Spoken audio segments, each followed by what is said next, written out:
Hi, it's Elise here at Bowman Library with a whole new middle grade book spotlight. So this time we are exploring books that have been inspired or reimagined in some classic retellings. So what does that mean? We are taking a look at some books that have taken either a similar storyline or some inspiration from a character or from an author maybe, and they've recreated that story either in modern times or with different characters, or even in a reimagined time, or they've even taken it and put it in a whole nother country and a different time. Yeah, it is incredibly creative. We have 6 amazing books we're gonna get looking at, so let's get started. Our first one is A Wish in the Dark. Okay, so in this fantasy set town of Shatana, years ago in the past of our story, the city was burned to the ground. Now, when it was rebuilt, the only way they were able to get light, power, and heat was through these orbs, okay, these balls that were controlled by the governor who rules the city. And he rules the city with an iron grip, and he determines who gets what, okay? Now, Pong was born in the Nam Wam prison, and he is supposed to stay there until he is 13 years old. At 12, though, he decides he has had enough and he escapes from the prison, where he goes to live with Buddhist monks. Okay, so we got that storyline going on. While that's going on, we also meet Nock, whose father is the prison warden, where Pong is staying, okay? And she's embarrassed by Pong's escape. So she decides she's gonna go after him, find him, and bring him back. Now, as the two try to complete their goals, one to stay hidden, the other to find the escaped Pong, their lives start to entwine as they become wrapped in the ever-growing rebellion against the governor. Both Nock and Pong will learn more about themselves and their families than they ever will know, they ever knew from before, and they will be alongside each other, and you will be with them as well through their transformative journey. Okay, now this is based on the country of Thailand and also on the classic of Les Mis. I loved this story, cannot recommend this one enough. A Wish in the Dark. One of my favorite series. Here we go. Okay, we have the Time Warp Trio. This is the Knights of the Kitchen Table. Okay, so for Joe's birthday, he always gets excited for the gift that is going to be given to him by his magician uncle. Okay, but this year when he opens it, he's incredibly disappointed because he's just given a book. Okay, he don't want a book for his birthday. One afternoon, though, he's hanging out with his friends, his 2 best friends, Fred and Sam. They decide they're going to open this book, and when they open the book, they are going to find out it is not their average book, because then a swirl of smoke appears, and they find themselves being sucked back into the time of King Arthur, where they have to fight dragons, giants, and they become friends with knights, because the only way they realize they are going to be able to get back to their real lives, their real time, is they are going to have to find this book somewhere in England during the Middle Ages, during this humor-filled time-traveling adventure, okay? What I love about this book is it takes elements of that story of King Arthur and the Knights of the Round Table, and they are integrated into this humorous time-traveling mystery. I will tell you, this is the first in a series. You don't have to read them in order. This is the first one, though, so it does kind of set the tone of this is what the book is and what it does. Again, if you like some knights, some King Arthur, Knights of the Kitchen Table. The Case of the Missing Marquess. Okay, so Enola Holmes is hoping to celebrate her 14th birthday, but that quickly changes because on the day of her birthday, when she's turning 14, her mother goes missing on that exact day.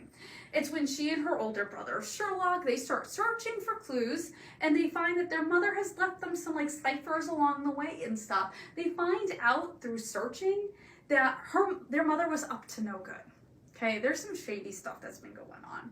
And Sherlock, with having to deal with everything, he decides the best solution with Enola is to send her away, far away to a boarding school where he doesn't have to deal with her and she's going to be out of the way, okay?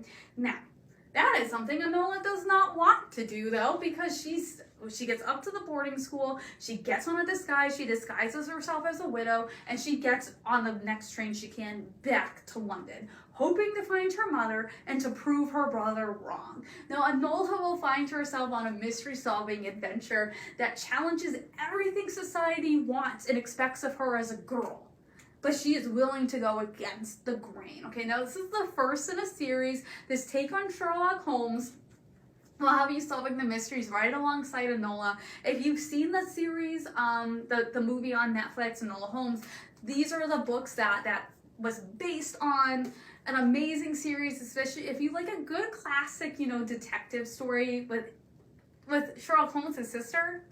Yeah, this is the first one, The Case of the Missing Marquess. Sisters of the Nether Sea. Okay, in this new take on Peter Pan, Lily, who is a member of the Muskegee Creek Nation tribe, and her stepsister, who is white, they are living with their family in Oklahoma, along with their 4-year-old half-brother, Michael, okay?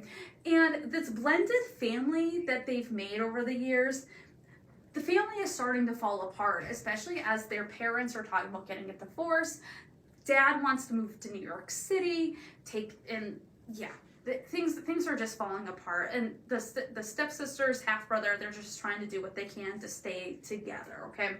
Now, one evening during their bedtime routine, in which Lily tells Michael's story, they're visited by Peter Pan and Tinkerbell, okay? And during this encounter, this visit, Peter Pan and Tinkerbell offer to bring them to Netherland, okay? Now, Wendy and Michael almost immediately agree to this, okay? But Lily is extremely skeptical, especially when she hears Peter call her a derogatory term for Native Americans, okay? But her siblings, they are going, okay? So Lily decides she needs to do what she needs to protect them, so she decides she's gonna go with them. Now, it is when they are there that Peter Pan starts to show his dark side, and Wendy and Michael are then kidnapped by this group called the Lost, that Lily knows she needs to find her siblings. They need to get out of Netherland as fast as they can, but that is going to be easier said than done, okay? Now, this retelling pulls in some Native American mythology, and if you think you know the story of Peter Pan, okay, this kind of turns it around in a really unique way, okay? Highly recommend Sisters of the Nether Sea. Scones and sensibility. Okay, now Polly is a hopeless romantic. Okay, she is always channeling her favorite books, Pride and Prejudice, and Anne of Green Gables, okay? And everything she does. Now, this summer, she decides, okay, not only is she going to help her family in their bakery, she's going to deliver scones around town, she's going to put her knowledge to work of these books and these characters, okay? And she's going to become a matchmaker for her older sister. But here's the deal. Her sister does not want Polly to be her matchmaker, okay? And she's going to fight her tooth and nail. Polly doesn't care though, okay? Polly, she thinks she knows what her sister needs, okay? Now, as you can only imagine, things don't exactly go according to plan, and when there are so many disastrous results that could change the lives of many involved, Polly needs to rethink her ideals and what she wants to be to others, okay? Now, taking inspirations like Anne Shirley from Anne of Green Gables, Elizabeth Bennet from Pride and Prejudice, if you, that's what Polly's character is a mixture of all of those. If you love a good romantic story with some hijinks and some disasters mixed in, including some awkward moments, this is a must-read for your summer, Scones and Sensibility. And our last one takes some inspiration from a famous author and some of his works. We have Steinbeck's Ghost, okay?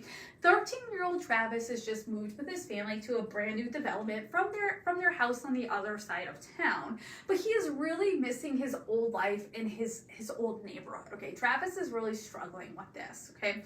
The thing he misses the most, especially, is the John Steinbeck Public Library, which he goes back to visit as much as he can. It's his home away from home. It is when he finds out, though, that there are plans to close these libraries' doors, Travis decides he wants to save it, and he's going to do whatever it takes, okay? So one evening he's there with his two best friends, okay? They're getting ready to leave when they look back on the library, and up in the attic, they see a ghost. And that is when this adventure takes a whole other turn, and Travis starts to see the world through John Steinbeck's eyes in the characters he has developed throughout his many, many stories, okay? Now, this book is part ghost story, part mystery, part all about the famous author John Steinbeck and his classic stories. Okay?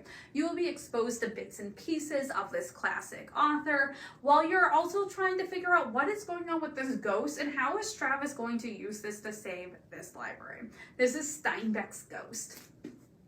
So these are 6 of the books we have here at the library that are these classic retellings that these authors, these creative, amazing authors, have taken bits and pieces from either stories from like that are in the past, or characters, or times, or authors, and they've created a whole story around them, okay? So I encourage you to come on out, check out one of these, or maybe if classic retellings aren't necessarily your deal, we can help you find whatever that book is you are looking for that is your must read. Also, please remember, you're tracking those minutes for your summer reading. If you haven't signed up for summer reading this year, you still have time. You have over a month still to get your summer reading going, okay? So make sure you sign up if you haven't. If you need help, just stop on by. I hope you have an amazing week, and I hope you tune back next time with a whole new middle grade book spotlight.